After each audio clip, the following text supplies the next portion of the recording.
conductas bajo el nombre de trastornos mentales. Sus diagnósticos seguían los criterios de la psiquiatría clásica y más recientemente del psicoanálisis. Pero a consecuencia de los estragos psíquicos de la Segunda Guerra Mundial, había producido en los soldados y sus familias y en el conjunto de la población civil, se precisa de nuevas clasificaciones para otro tipo de afecciones que se observa no coinciden con los cuadros clínicos que se presentaron, respondiendo a la necesidad de establecer nuevos diagnósticos y nuevos tratamientos. Para Hendrich, la creciente influencia del conductismo muestra que los trastornos de conductas que pueden observarse son muchos más numerosos y diversos que los comprendidos por esas ya antiguas, imprecisas y poco concluyentes categorías. Más aguda aún, Sylvia Hendrich señala que los criterios de verdad fueron literalmente aniquilados por el poder del discurso biomédico conductista en nombre de unas siglas devenidas nombres propios. El prestigio del DSM ya no solo es garantizado por su carácter de diccionario enciclopédico, que al igual que las enciclopedias apela a los mejores especialistas del mundo para que les pongan nuevos rótulos a las conductas desviadas, a fin de considerarlas desórdenes mentales globalizados. En medio de tantas cifras estadísticas y siglas, lo que prevalece es algo implícito y no definido, no lo que se espera de alguien normal. Y lo que se impone es la medición del desorden al patrón de conducta, ¿no? Oculto tras el consenso de 1001 psiquiatras de reconocido prestigio internacional, cuyos nombres, sin embargo, casi nadie conoce ni recuerda. Para concluir también, dice Hendrich, podríamos referirnos al manual de psiquiatría como una suerte de cosmovisión, una forma de ver el mundo, ¿no? Ya que además metafísica en sentido peyorativo es una manera de decir pura cháchara y nada concreto. No menos audaz es el texto de Ricardo Goldenberg, que se llama ¿Quién le teme al DSM-4?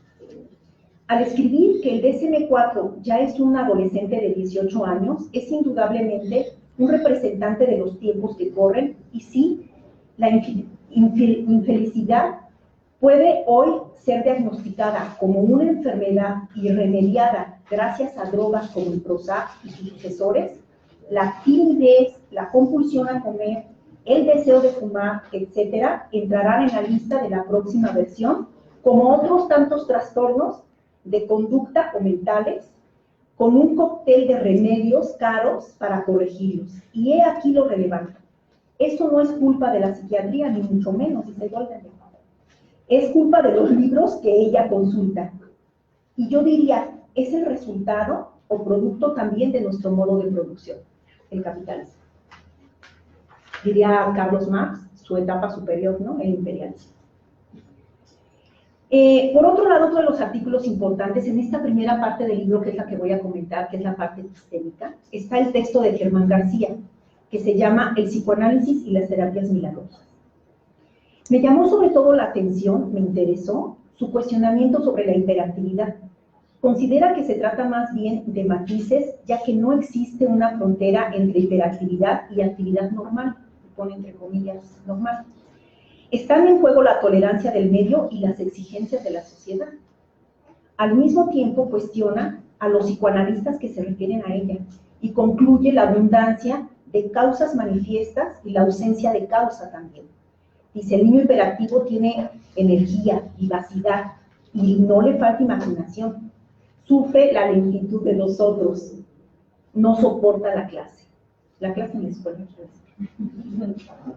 Por otro lado, el texto de Graciela Esperanza, Medicalizar la vida, se va a referir en su primera parte al lugar de la psiquiatría, dejándome a mí la impresión de un extravío de esta disciplina, esta rama de la medicina, que se fue produciendo cada vez más y cuanto más pretendía garantizar los criterios de realidad y del intento farmacéutico de psicofarmacolizar la vida misma, que me parece que eso es lo que muestra el artículo de Graciela. Otro artículo crítico también a la psiquiatría es el Dominus Pablo Infante,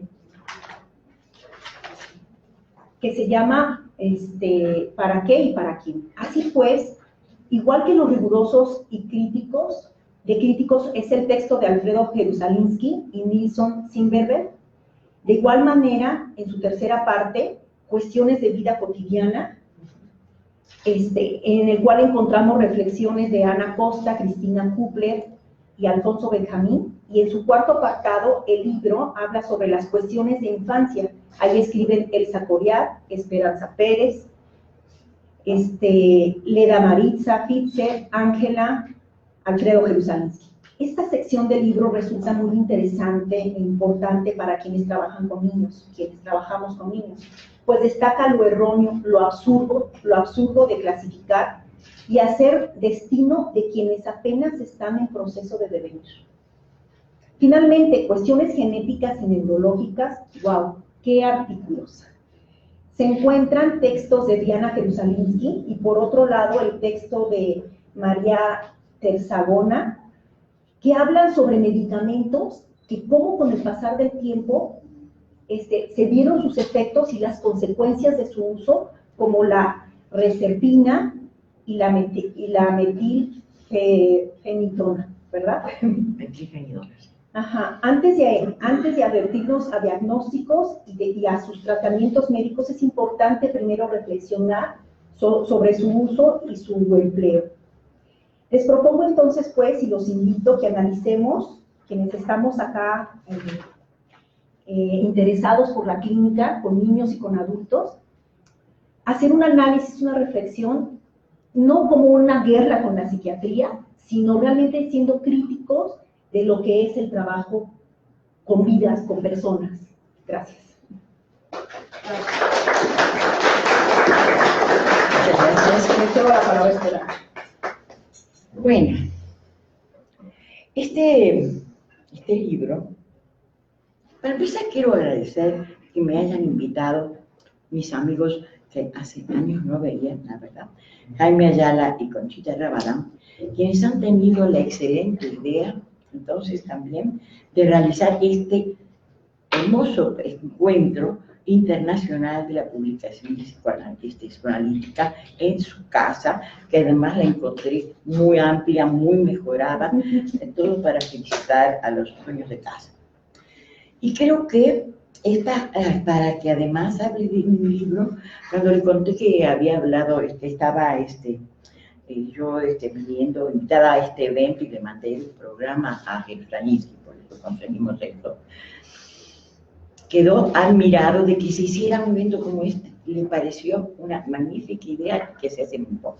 Así que tienen un encuentro bastante poco frecuente. Habría que comentárselo, Jaime. Sí, se lo vamos a decir. Este encuentro, para reflexionar a fondo sobre nuestros libros, incluso publicados hace varios años, y para encontrar el hilo y la importancia de la producción mexicana en el campo del psicoanálisis.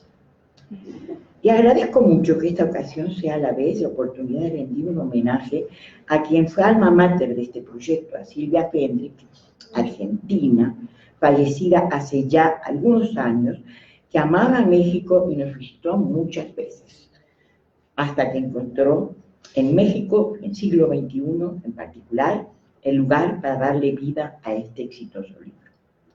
Libro negro de la psicopatología contemporánea. El negrito, como le decíamos cuando costaba saber qué íbamos a hacer con él, porque teníamos los trabajos escritos y no sabíamos qué íbamos a hacer. Porque, ¿qué le pasó? Que la lucha que representó, sí, este libro, que Negrito. El negrito, que salió negrito después, porque no estaba hecho, sí.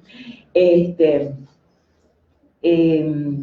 libro representó dar a luz algo que era muy importante, un libro colectivo que se editó en 2 idiomas al mismo tiempo, porque como viven en Brasil, Jerusalinsky y varios de sus autores son brasileños.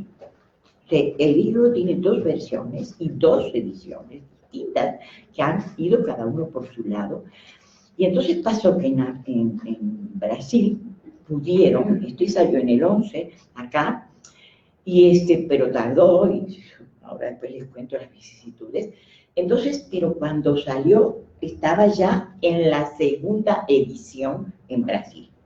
Así que salimos con una muy buena intención de que nos iba a ir bien acá, y acá también tenemos reimpresiones que nos dice la gente del siglo XXI, son excepcionales que los libros tengan reimpresión en México. Esto es importante. Las hay, pero no son frecuentes. La gente ve lo que sale, algunos se compran, pero no se le imprimen porque no se usa para estudiar muchas veces un libro. Parece que este sí sirvió para estudiar. Y agradezco entonces que venir acá porque este libro, en negrito, como le decíamos con cariño, por la lucha que representó darlo a luz y por lo que implica su contenido. Libro colectivo que se editó en entonces, como decía, en los 2 idiomas y que expresa el sentir y el conocimiento de un importante grupo de pensadores latinoamericanos del psicoanálisis y de otras disciplinas. En especial también hay biólogos, neurobiólogos y psicólogos, especialistas de aprendizaje, por ejemplo. Hay de todo en este libro, que consolidan el valor científico de esa publicación. Este grupo, pues yo tuve el honor de ser invitada acá por Silvia Fendrick, y soy la única mexicana de este libro. Pero además tuve una buena función muy importante, porque este libro, que está caracterizado por lo crítico y lo polémico, también se inscribió en una corriente de avanzada que plantea ideas de cambio y de progreso. Nace de un malestar importante y creciente que desde hace años experimentaba un buen número de quienes ejercíamos en el ámbito de la psicología, la psiquiatría y el psicoanálisis, y de muchas personas que debían acercarse en tanto usuarios a la práctica de estas especialidades. Este libro, además, expresa con su título, no le quisimos poner el libro negro del DSM, que hubiera sido el equivalente al otro, que era el libro negro del psicoanálisis, que fue publicado por Catherine Meyer, esa es la conductora de ese otro libro, que se llama así, el libro negro del psicoanálisis, vivir, pensar y estar mejor sin Freud. Así se llama el otro libro. O sea, derechito contra el psicoanálisis. Si tenían duda, 2 de libro negro, como es esa cosa, tenemos que hacer un libro negro y ponemos a todos los enemigos, a todos los malos, a todos los que hacen mal. Esos son los libros negros. Yo que soy parte de un exilio en Uruguay, el libro negro existió, pero era algo que hacían los militares y demás para todos los que estaban en contra.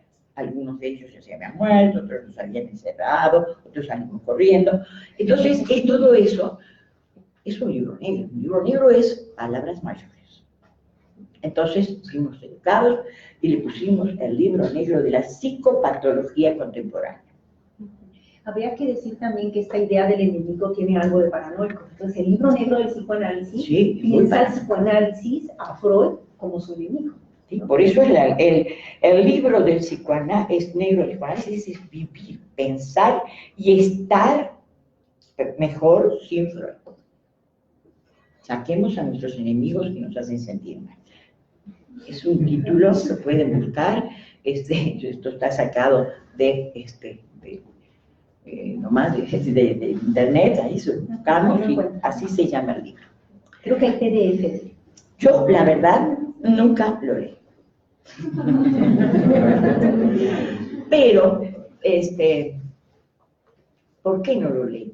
Primero porque no llegó, estaba en Francia y no iba a gastar un montón de francos para eso. Lo que sí es importante es que, ¿por qué no lo leí? Porque era tan evidente para qué estaba escrito, que no vale la pena. Si fuera una buena crítica, para eso estamos los propios psicoanalistas, que nos pasamos siendo autocríticos. Esto es bien importante. Si algo nos pasa a los psicoanalistas es que somos autocríticos y en todo caso decimos estos están mal, entonces yo voy a agarrar por este lado, nosotros hacemos mejor psicoanálisis que este otro, pero nosotros somos muy autocríticos.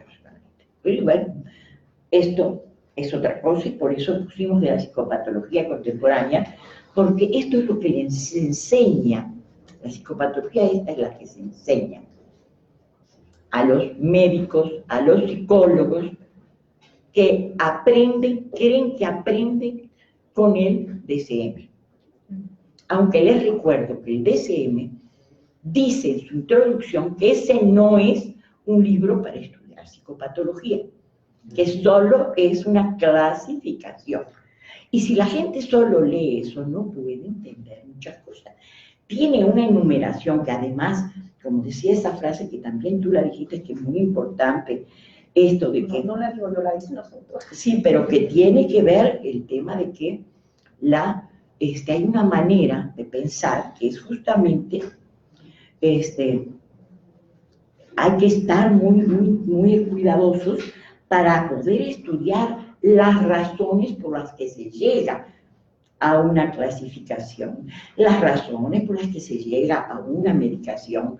O sea, todo eso otro que es en medicina, yo soy médica, psiquiatra, pero que no ejerzo en psiquiatría, ejerzo en psicoanálisis, pero que lo que sí es evidente es que uno aprende a cómo se diagnostica.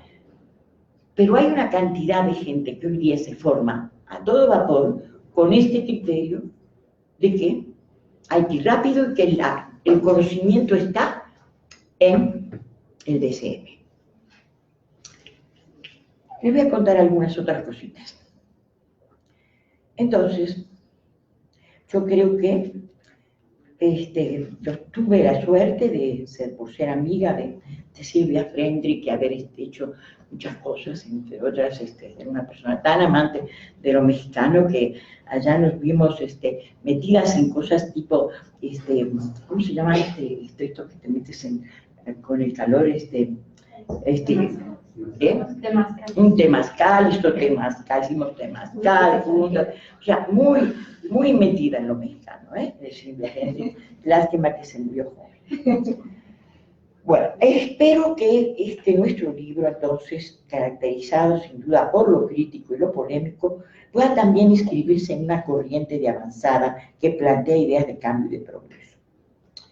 Nace de ese malestar, como les decía, y este libro, tal como expresa su título, se refiere a una serie de problemas observables en el campo de la salud mental, en la psicopatología contemporánea. Yo creo que fue y creo que aún es un libro para ir contra el conformismo de nuestra época en muchos ámbitos. O sea, me decía recién Jaime, es un libro de impacto. Eso pretende ser. ¿Por qué? Porque se estudian bien los temas, especialistas estudiamos los temas. Y por eso digo, fue y creo que aún es un libro para ir contra el conformismo de nuestra época en muchos ámbitos, y me refiero en particular a la medicina que recibimos, al trabajo que nosotros hacemos, a las órdenes que nos pueden poner nuestros jefes médicos que hagamos unos disparates. Esto también es cierto. Creo que será conveniente empezar con un poco de historia. La idea de convocar a un grupo de colegas, entonces, para escribir sobre dicha realidad clínica, fue de los compiladores, Silvia Friendrich y Alfredo Jerusalinsky, viejos amigos que ya han venido muchas veces aquí y que han estado en el distrito, etcétera, han estado con nosotros en APM, en AMERPI, en EDIT, etcétera. Son psicoanalistas muy afines a nuestras investigaciones e intereses estudiosos del psicoanálisis de niños y de las problemáticas severas de la infancia que venimos investigando y tratando en estas instituciones desde hace más de 25 años. Ambos nacieron en Argentina, donde vivía Silvia, pero Alfredo debió emigrar en las épocas difíciles a Porto Alegre, en el sur de Brasil. Es por eso, razón, que la mitad de los artículos fueron escritos originalmente en portugués, Yo creo que el problema fue entonces cuando hubo que conseguir edición, porque en Argentina, con todo esto que había en el ambiente, no lo querían editar. Y Silvia, que tenía ya muchos libros, muchos de estos autores que tenían también sus libros, no pudieron conseguir editor en Argentina. Entonces, cuando ella vino acá, fuimos a hablar con Octavio Chamizo y le mostramos, y fue así lo que apareció aquí, que fue la primera edición castellana. Orgullosamente, el 6 de diciembre de 2011 se salió este libro, y comentamos este libro con los comentadores fueron Celia Delgado Teijero, David Nelson López Garza y yo. Así que esos fuimos los que estuvimos en la presentación. Tenerlo en la mano es una alegría muy grande, porque las andanzas y dificultades para llegar allí fueron varios años, y por eso era negrito, y por eso le llamábamos coloquialmente con Silvia de ese modo. Sale del horno en 2011, pero fue escrito 4 años antes. ¿Por qué tardamos tanto? Fue en 2007, bueno, primero porque en Argentina no, en 2007 que pasó Silvia por México, ahí lo llevamos, así nos dijeron que sí, y cuando estuvo listo empezó la búsqueda de editores, y en ese recorrido entonces salió Siglo XXI y nuestro amigo Octavio Chamizo, que además le gusta el libro mucho. ¿Por qué fue tan difícil? Yo creo que todo esto se refiere al tema y al miedo de algunas editoriales en Argentina de ir contra los médicos, contra todos los que estaban del otro lado, digamos, contra las farmacéuticas también. También, y contra, en ese sentido, mucho dinero. Quedan de acuerdo. Entonces, yo creo que además hasta nos pasó eso, fíjense. Estaba todo hecho, pero tuvimos que esperar porque eran las publicaciones para el Bicentenario. Hasta eso nos hizo tardar. Y entonces nos atrasamos en la cola. Primero todo lo que era para los... Y ahí tenía que también presentar cosas, porque tenían que cumplir también con las autoridades mexicanas, las editoriales.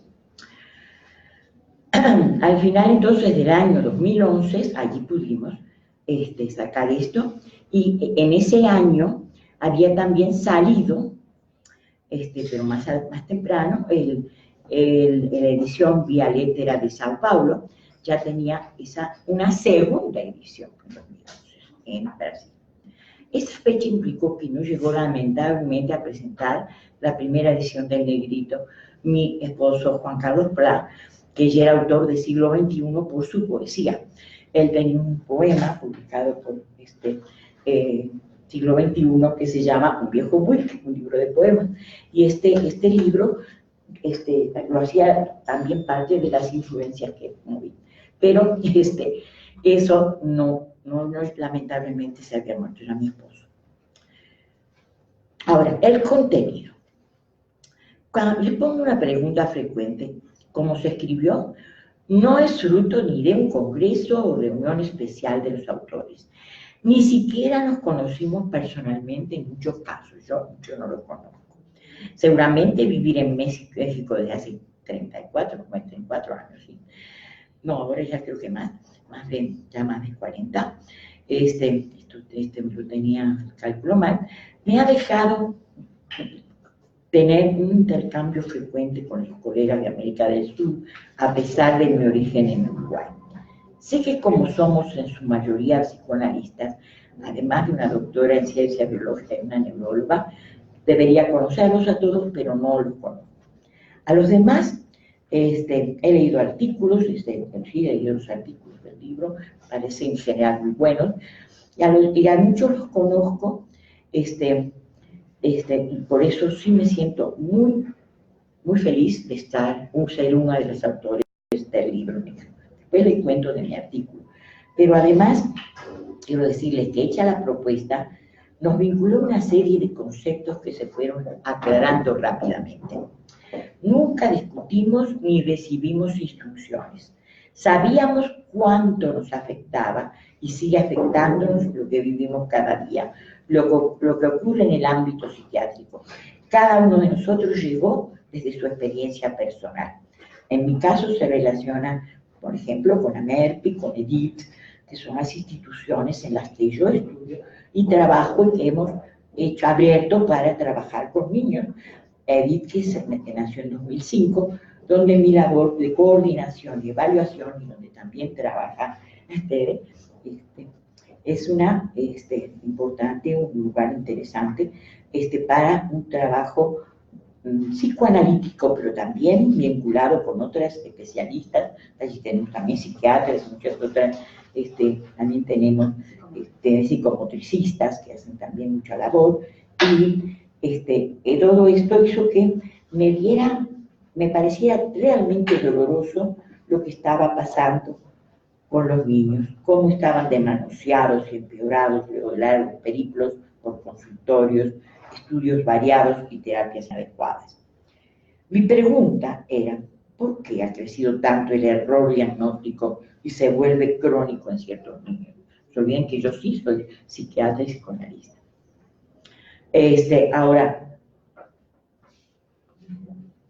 ¿por qué venía aumentando? Yo creo que es por el modo en que se lee, además, el DSM, que vuelvo a decir, aclara de que no tiene que evitarse que los psiquiatras se formen con otras materias, pero la gente cree que prácticamente tengo aquí el DSM y ya estoy. ¿Por qué? Porque junto los síntomas y ya, pero el criterio de qué son las enfermedades, etcétera, usted estudiando profundamente y ha decaído mucho. El DSM se vuelve un enemigo de que los psiquiatras se formen bien.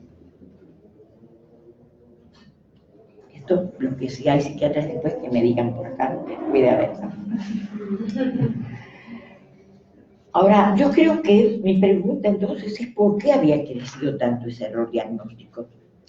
¿Y por qué se toleraban las medicaciones prolongadas con tanta tranquilidad en los niños? No era lo que me habían enseñado a mí. En ese momento, llegó Silvia y fue cuando me puse a escribir el capítulo que está en el libro. Esta es la gran razón para escribirlo entonces, analizar, denunciar y buscar cambios. Y quizás otras más. Como los coordinadores lo señalan, la otra publicación del libro negro en Francia fue un fuerte impulso a pensar en estos problemas porque dicha publicación tuvo un efecto de perplejidad ante los furiosos ataques al psicoanálisis, cada vez más coléricos y cada vez más infundados que se encarnan en este libro de 800 páginas, tiene el libro negro del psicoanálisis, el de Catherine Meyer. Contra lo que el título puede sugerir, nuestro libro negro no ha sido concebido como un contraataque en espejo a esas denuncias frenéticas hechas al psicoanálisis en nombre del positivismo científico o cientificista. Responder contrastando fue una enorme tentación, contraatacando, perdón, fue una enorme tentación que pasó el equipo, pero luego dijimos no. El psicoanálisis de Freud ha sido muy autocrítico, conoce los problemas que implica llevarlo a cabo. Tampoco, no podemos ignorar que este tiempo, costo, no resultados rápidos, y sabe y estudia sobre estos problemas. No pensamos, no optamos por la difamación, fundamentamos las críticas y eso se evidencia en nuestro negrito. Por eso se propuso otra cosa, una profunda crítica epistemológica.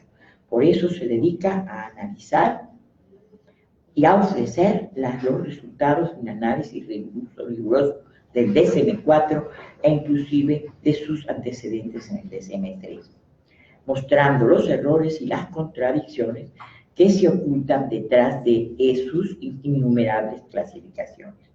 Este libro se sostuvo por esa idea mucho mejor que en el enfrentamiento. También nos previene de la patologización sin freno, de la nueva nomenclatura y la medicación sin reflexión. La mayor parte de nosotros somos, entonces, gente que tiene que saber lo que no hay que hacer y no caer en ese. También nosotros. Varios problemas y los nuevos desarrollos científicos, neurociencia, genética y psicofármacos, etc., aportan las bases para un nuevo paradigma de la psiquiatría ¿Cuál DSM es la expresión definitiva de ellos? Ese DSM se va cambiando. ¿Qué quiere decir? ¿Que ya el anterior ya no sirve? ¿Es que tenía errores? Sí, seguramente sí. Que desaparecieron todos los enfermos. No, lo creo que hacían daño. La psicofarmacología moderna ha permitido a la psiquiatría moderna contar con un arma bastante amplia de recursos para su práctica, si se entiende para esto el control de síntomas o trastornos mentales. O sea, si yo me fijo en que hay una hiperactividad, le doy un medicamento para hiperactividad, ya no se mueve tanto ya, pero ¿y el resto? ¿Dónde está el sujeto? Ese es el tema. ¿Dónde están las personas? No podemos ir atrás de los síntomas. Para un sistema clasificatorio como el DSM, el arsenal de psicofármacos tiene bastante especificidad sobre los trastornos de la conducta, que son su eje. Hay una lógica de su utilidad, pero no se agrupan por la causalidad, sino por las conductas descriptivas. Esto lo hablábamos con un compañero por aquí recién, el doctor Blanco, de que sí, la cosa va atrás del síntoma, pero yo le saco el síntoma y el niño de pronto se ha vuelto triste, ya no trabaja bien y baja el rendimiento en la escuela. No es cierto que aumenta su rendimiento, parece que aumenta porque, claro, si estaba muy desatento, evidentemente no podía progresar, hacer buena en la escuela, pero luego que le quitamos la hiperactividad aprende. ¿Cuánto sí y cuánto no? Ahí viene todo el tema de un trabajo para pensar en cómo cambiar la estructura de ese niño cuando nosotros lo encontramos, que por ejemplo en el consultorio ya lo ponemos en psicoanálisis, ¿cómo tenemos que? A lo mejor, sí, claro, a lo mejor yo tengo psiquiatras en la institución, en el I tenemos psiquiatras, y sí, nos ayudan, pero bajita la mano, nada de grandes dosis, y además dando tiempo a que la posibilidad de cambio ayude a pensar de otra manera, a atender de otra manera, a generar un niño que no podía estar en la escuela, por ejemplo. Esto es un ejemplo, y yo hablo bastante de estas cosas en el capítulo. No hay casi enfermedades, son trastornos de comportamiento los del DSM, y se dan criterios para el establecimiento entonces, para después pasar 4 o el 5 ahora, etc. Yo, por ejemplo, encontré, esto está muy descrito en este libro, en este capítulo, este libro, por suerte mi marido sí era muy leidor, leía todo lo francés muchísimo, DSM-3 y psiquiatría francesa. Pero lo interesante es que esto sí es sale de un evento en que se reunieron muchos autores, algunos de ellos psicoanalistas, hasta hay uno que llegó a ser presidente de la IPA, pero lo que sí quiero decirles es que lo que aparece también es que estaban allí, en ese evento, personas fundamentales para el DSM, confrontaron las que estaban haciendo los cambios del DSM con los psicoanalistas en Francia, porque querían venderle a los franceses el DSM. Y tuvieron éxito para vendérselo, porque por algo después salió el libro que les digo, el libro negro para el psicoanálisis, ¿no?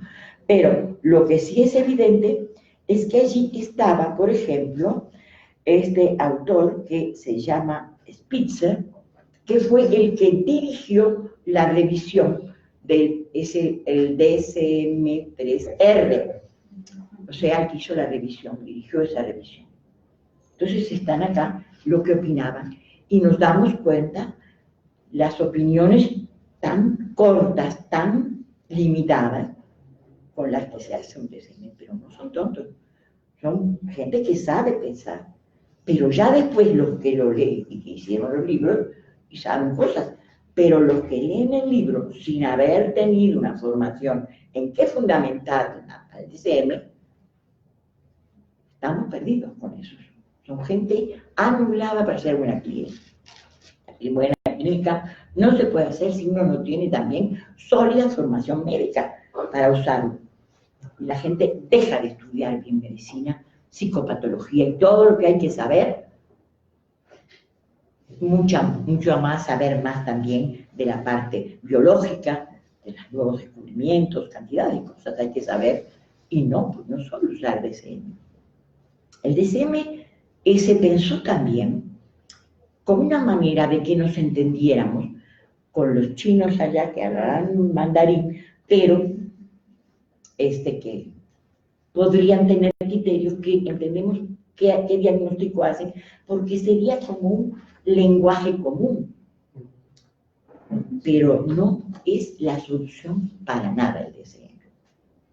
Tiene que saberse mucha medicina, para ser un buen psiquiatra, y luego vas y lo buscas ahí, bien, lo pones y le pones tal cosa según el DSM, que tiene un número, etcétera, y puede esto llegar al chino mandarín, o al francés, o a otro país cualquiera, Alemania, etcétera. Tengo que parar, ¿verdad? ¿Cómo va esto? Porque yo lo que quería es también decirles algunas cositas de mi capítulo. El capítulo es bastante largo, está, a mi parecer, hecho para, de acuerdo a lo que les estoy diciendo, trae casos, tiene bastantes hojas y tiene una manera de estar escrito, por un lado criticando cómo necesitamos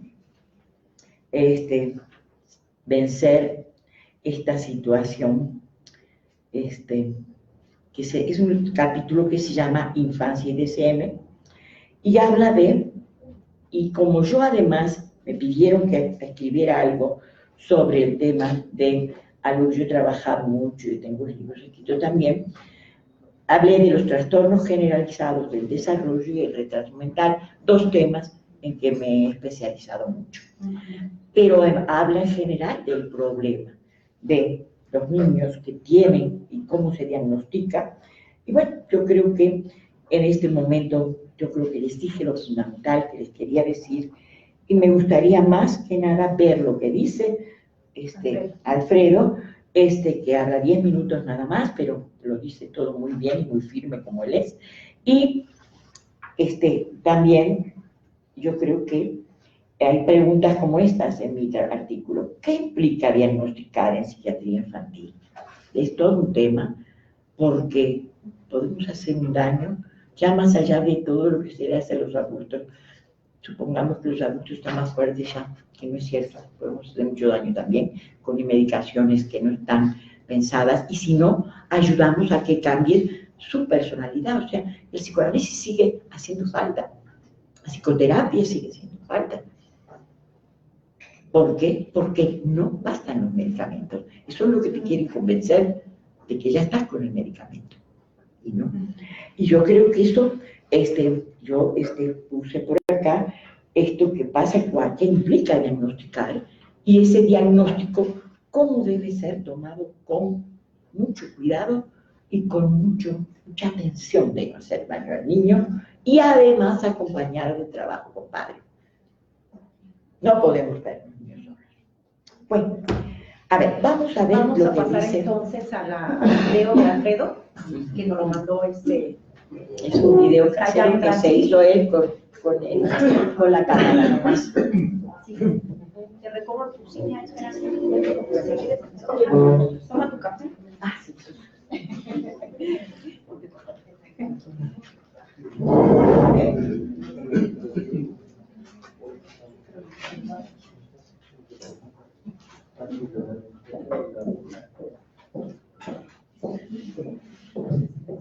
Va a ser en español. No, va a ser en español, no va a ser en portugués.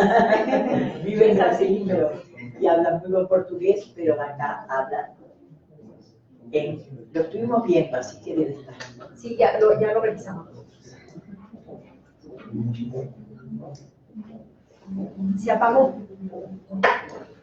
Estaba prendido todo el tiempo y ahorita ya se apagó. Así pasa.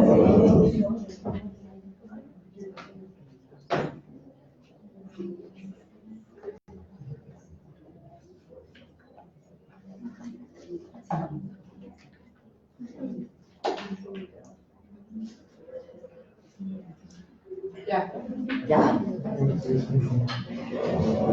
Se dieron por vencidos. ¿Lo se arregló?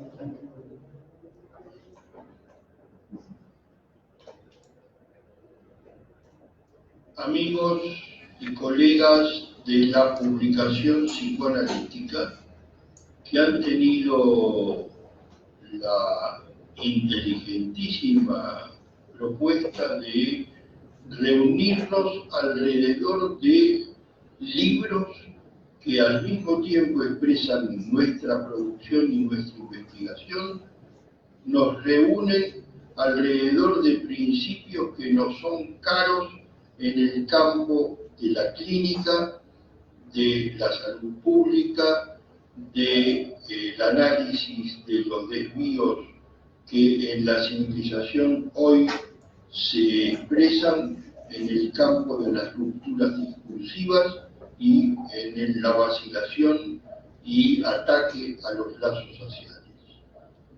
Esta idea de reunirnos alrededor de principios fundamentales que el psicoanálisis levanta y que tienen que ver con la ética de las relaciones humanas y con la ética de la preservación de los lazos sociales como fundamento de la civilización, justamente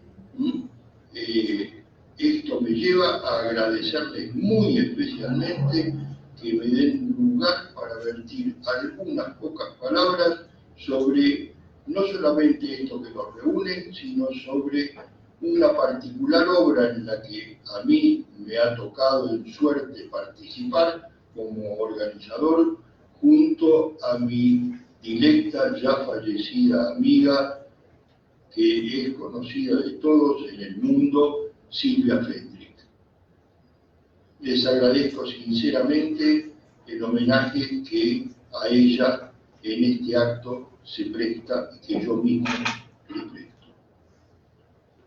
Para hablar de lo que en el libro que nos convoca en este pequeño espacio, que generosamente me han ofrecido, quiero puntuar las razones, los objetivos y el destino que en estos 8 años, 9 años desde su aparición en el año de 2011 en 2 lenguas, en portugués y en español, el libro negro de la psicopatología contemporánea ha cumplido, a mi ver, una trayectoria que apoya los principios fundamentales que llevan al psicoanálisis a un lugar de privilegio en la comprensión del sufrimiento psíquico, en los riesgos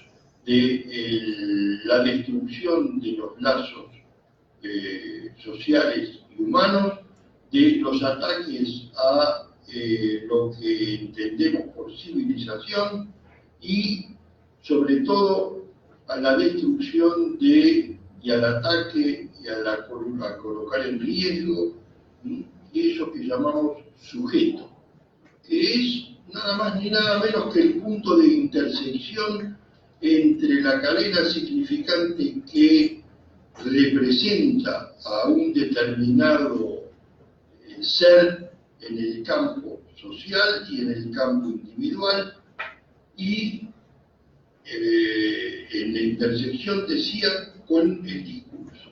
El sujeto no es ni colectivo ni individual, es el efecto precisamente de la intersección entre lo individual y lo colectivo en el campo del lenguaje, o sea, en el campo donde se tejen, se desarrollan, se establecen los principios de eso que llamamos civilización, que es lo que permite la convivencia y torna rica nuestra existencia.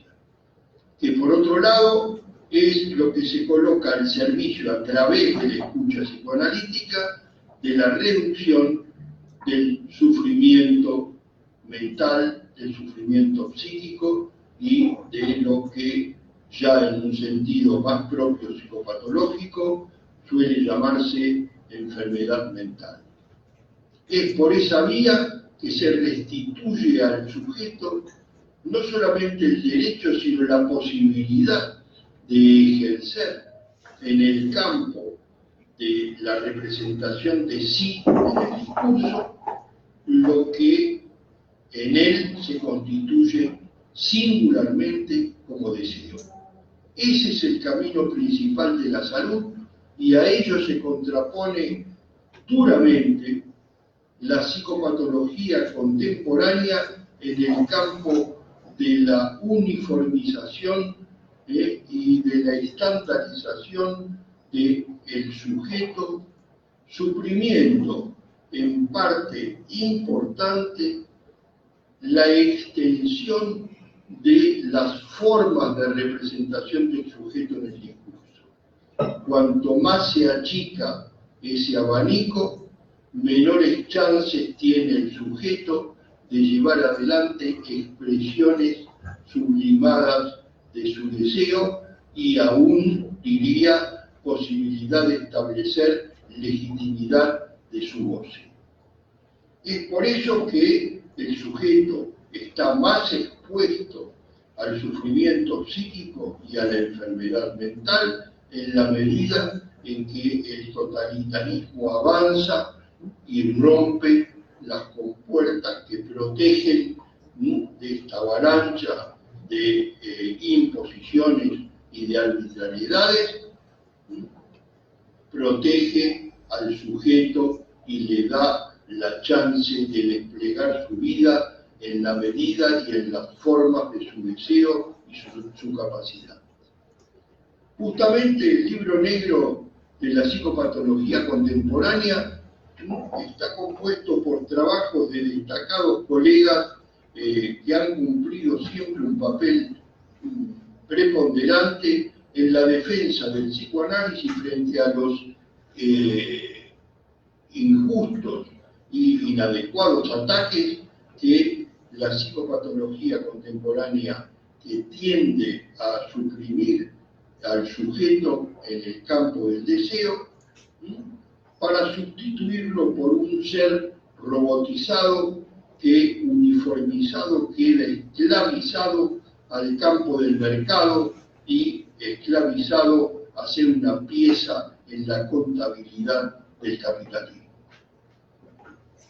Esta obra ha servido, y espero no equivocarme en esto, porque bueno, claro, nos llegan buenos comentarios, pero tal vez hasta porque somos los autores, sin embargo, ha tenido, y lo vemos, un papel protagónico, en la denuncia de las falsas epidemias mentales que el sistema categorial de clasificación en lugar de comprensión del sufrimiento psíquico ha provocado en el mundo todo. Hoy nos encontramos enfrentados a una tendencia que cuenta con el apoyo financiero de grandes proporciones, que sostiene la necesidad de categorizar a los seres humanos en su sufrimiento para poder administrar, vean solamente en la terminología, se denuncian a sí mismos, administrar con mayor eficacia los límites que deben ser protegidos, lo que quiere decir el mercado que debe ser protegido, de los avances que la razón de la psicosis no respeta. Lo digo de este modo porque defiendo que en alguna proporción precisamos ser todos un poco locos para no someternos a la robotización de un estándar de normalidad supuesta, que la verdad es construida sobre la base de la necesidad de los sistemas de poder y no sobre la base del deseo del sujeto que está en juego. Bueno, este es el espíritu que prevalece y que caracteriza esta obra, que forma parte, por suerte, de centenares de obras de colegas que comunican, transmiten con toda competencia lo que el psicoanálisis descubre en sus 120 años de existencia en el campo del sufrimiento psíquico y en el campo de los caminos de la cura, en el sentido de la recuperación de la posición del sujeto ante el imperativo del discurso. Ese es el máximo grado de libertad a que puede aspirar un sujeto, y el psicoanálisis está de ese lado. Un abrazo a todos ustedes. Bueno, está muy bien, ¿verdad? No nos va a oír porque... De la comunicación psicoanalítica que han tenido. Gracias. Ahí empezaría de nuevo. Bueno, pues yo lo oigo apenas por segunda vez porque he tenido mucha prisa. Yo no pude prepararme a tiempo para que él lo hiciera con calma, pero la respuesta fue instantánea. Okay. Como ven, eso es lo que está. ¿Estamos en hora? Estamos en tiempo para pasar al diálogo. Pero quiero decir que fue instantánea y aparece aquí, en esta, déjame que diga un poquito más. Sí. Aparece aquí algo importantísimo, que es el aspecto social de que también formamos parte. Él es un hombre muy preocupado por esta parte, es muy militante en ese sentido. Su manera de ser psicoanalista, de hacer un trabajo, por ejemplo, con los niños, ellos hicieron un modo de detectar tempranamente los problemas en los niños. En fin, esto es algo que vino a hablarlo ya lo trajo aquí, lo vino a contar acá, pero yo lo que quiero decirles es que está señalando que necesitamos no robotizar a nuestros pacientes. Una medicación como la que a veces estamos viendo que se usa, que muchas veces ya se usa, es robotizador. Y como es robotizador, tenemos entonces el estar trabajando para los laboratorios, para los que venden los medicamentos, para un montón de cosas, y para hacer gente robotizada, obediente. Y eso sí, es una meta para muchas maneras de pensar el manejo de la psiquiatría. Tenemos que tener también eso en cuenta. Él es alguien que lo trabaja mucho y ahora que con Bolsonaro ahí están sufriendo mucho. Están sufriendo mucho porque esta estrategia que tenían de trabajo con niños a nivel nacional en Adiós, Brasil, se acabó con Bolsonaro. Lloró Jerusalén y aquí la última vez que vino a contarnos eso, ¿te acuerdas? Sí. Bueno, tenemos que darnos cuenta que también es un luchador social este hombre. Bueno. Muy bien, pues todos lo somos, o somos o no somos. Tenemos un espacio para compartir, para preguntar, para hablar sobre este tema. Así que tenemos la palabra a todos. Sí. Bueno, buenos días. Aquí. Estoy emocionado de todo lo que he escuchado. Y bueno, la pregunta es la siguiente. Voy a salir un poquito del tema del libro, enfocado más en esto que se acaba de hablar. ¿Cómo trabajar desde el psicoanálisis esta no robotización de los niños, pero a través de los padres y de los docentes? ¿A qué me refiero? En la escuela es donde mayor tiempo pasan los niños y la voz de autoridad dentro del salón de clases se reproduce a través del padre. ¿A qué voy? Un caso en particular rápido. niños de una secundaria que eran diagnosticados bajo el trastorno de conducta desafiante por el hecho de no obedecer al maestro, de no estar alienado. Al comentarlo al papá, el papá asume que el maestro tiene la razón y por lo cual considera el someter a este tratamiento clínico mediante medicamentos. ¿Cómo trabajar, tú, analista, este rompimiento en que la voz de autoridad del docente, que es alguien experto en este campo, sea reconocido por el padre y sobre todo la implicación a los niños?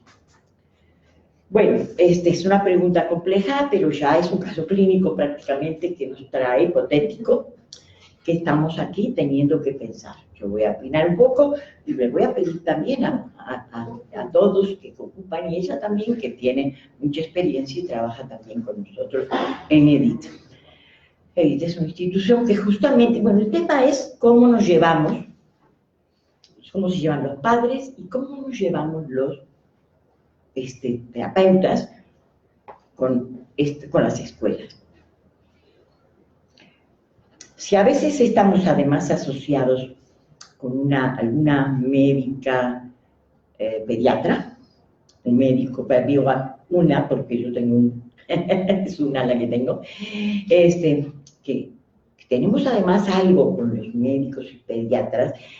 El médico pediatra es una persona muy importante para nosotros, porque es alguien que tiene autoridad sobre la salud, en muchos casos además le llegan a él, y él es el que los distribuye. Otra es la relación con la maestra, y conocer esa escuela, con esa directora, con esa institución. Todo eso requerimos para poder tener un efecto. Si vamos a ir a chocar, si no podemos ir a hablar con los padres, a traerlos a la consulta y mostrarle que hay más espacio, que habría que ver, a veces que el niño parece que está muy adormilado, por suerte a veces los niños se duermen demasiado, porque les dan ahí una cantidades terribles, están hechos unas piltrafas en clase a partir de que ya se portan mal, pero luego ya se pasan a hacer unas piltrafas. Entonces, en este caso era rebeldía, que es una característica normal de la adolescencia. Pero todo depende.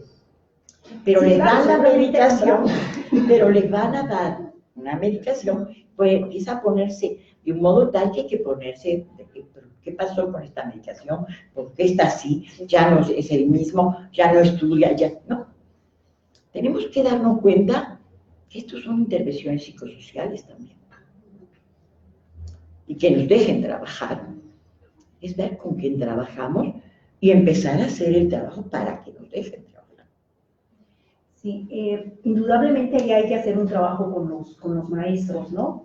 Y justo tiene que ver con la preparación que sería pertinente que tuvieran los maestros de ese nivel educativo en el sentido de capacitarlos con respecto a qué es la adolescencia, cuáles son sus características, cómo va cambiando. No es lo mismo el de secundaria que el que va a ingresar a la licenciatura, ¿no?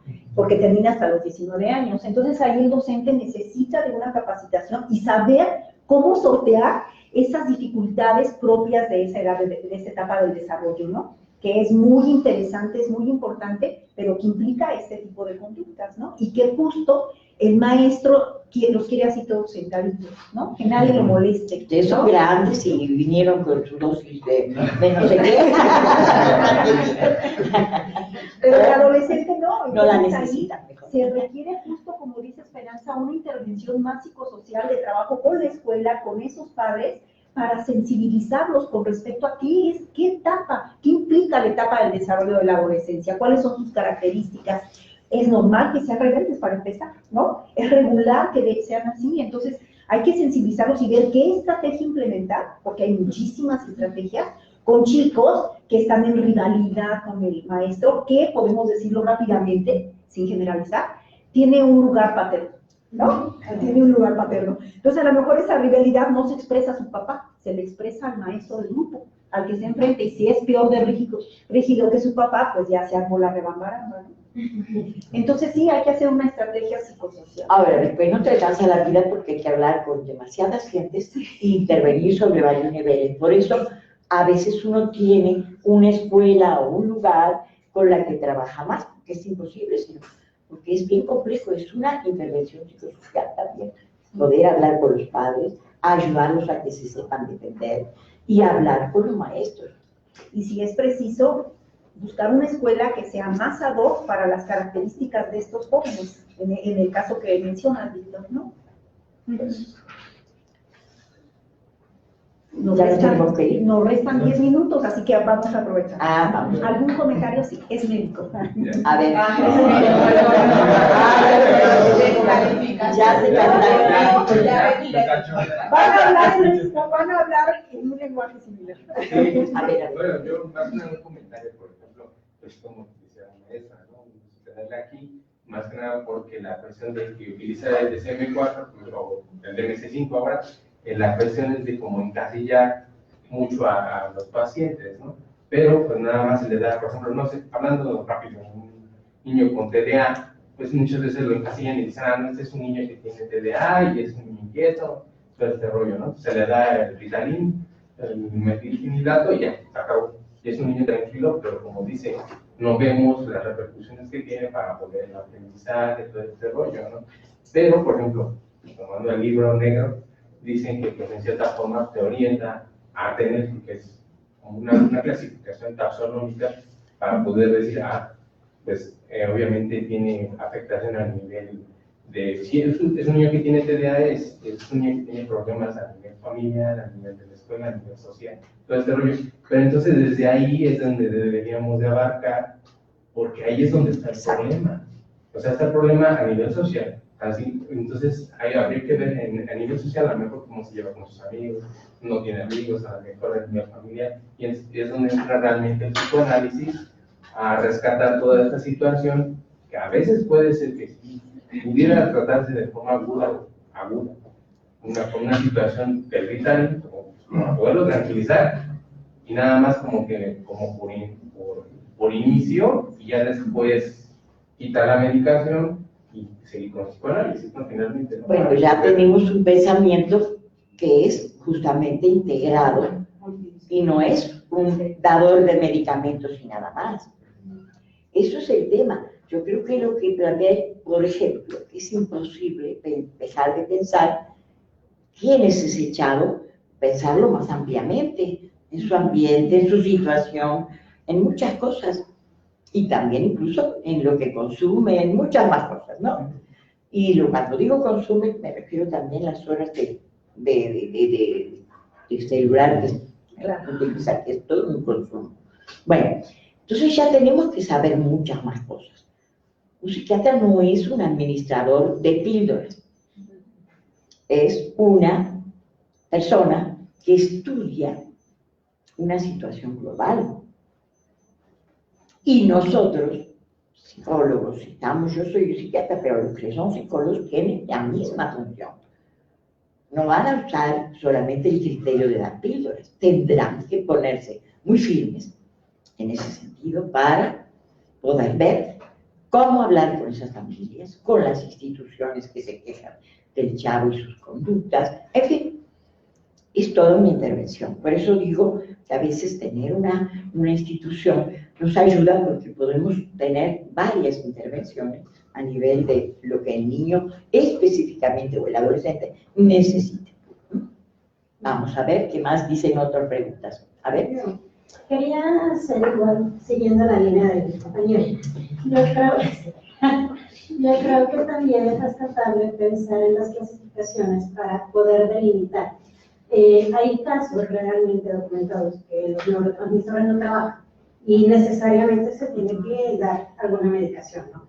Previo a eso podemos intentar con psicoanálisis y demás, pero sí vale la pena quizás puntualizar en esas clasificaciones de realmente saber a dónde dirigir la atención. Si no reciben la atención de forma puntual. Ese es el tema.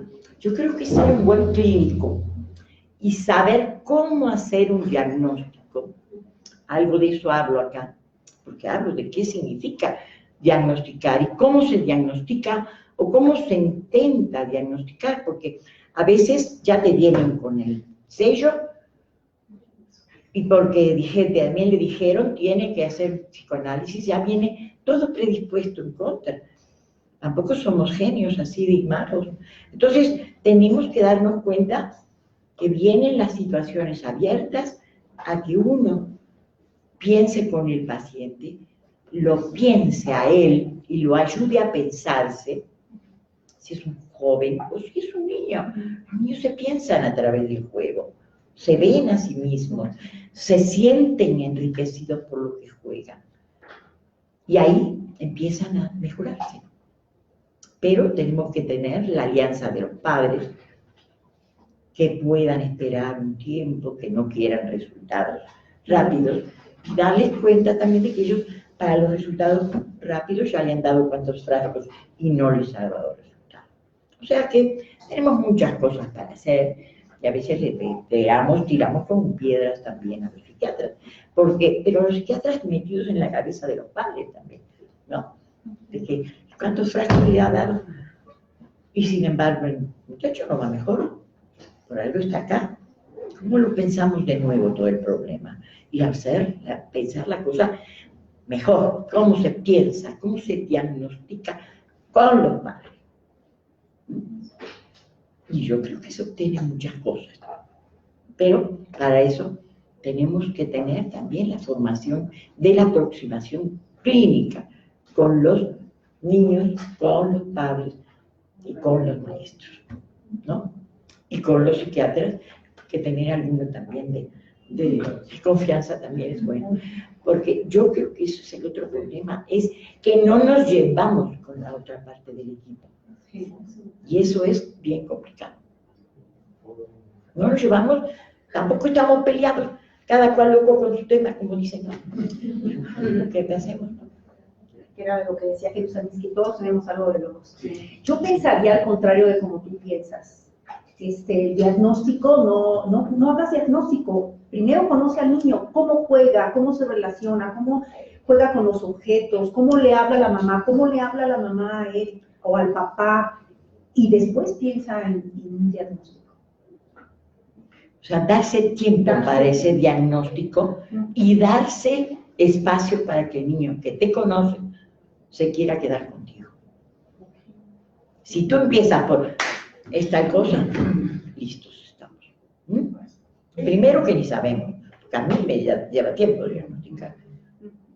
Y no me considero tampoco experta, y no me considero nada tonta, pero lleva tiempo, porque uno se queda con dudas, sin darse tiempo, y los casos muy evidentes, hay que ver cómo se descarga esa evidencia en el modo de devolver el diagnóstico, para que no se transforme la lápida para muchas gentes, o como las cosas tan claritas que todo está así.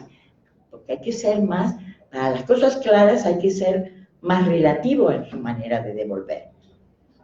Sí, pero quién sabe, porque sí, cierto, tiene elementos de tal síndrome, pero yo tengo la sensación de que hay que pensarlo más, esto se puede pensar de varias maneras, hay varios factores, en cada caso se dice, está en un momento agudo, porque resulta que tu padre se fue de viaje y ahora está solo la madre, está todo muy patas para arriba, qué sé yo, ¿no? Dice, pero ahora está un poco, hay que pensarlo de nuevo la situación. Eso, pensemos de nuevo, decirle eso a los padres. Hay padres que no quieren saber, bueno, tache, ese no es para mí, pero sí, hay que saber que hay gente que no viene a que uno le piense con ellos. Los que no piensan con nosotros, que se vayan con el psiquiatra que da píldora. ¿Qué vamos a hacer? ¿No? Pues se nos terminó el tiempo. Les agradecemos mucho su presencia y esperamos que les haya parecido interesante e importante. Muchas gracias. Bueno,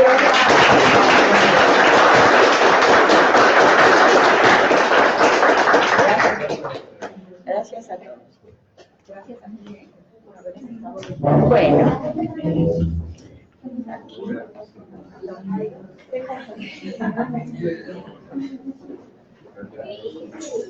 Y aquí ahorita va a haber otra mesa.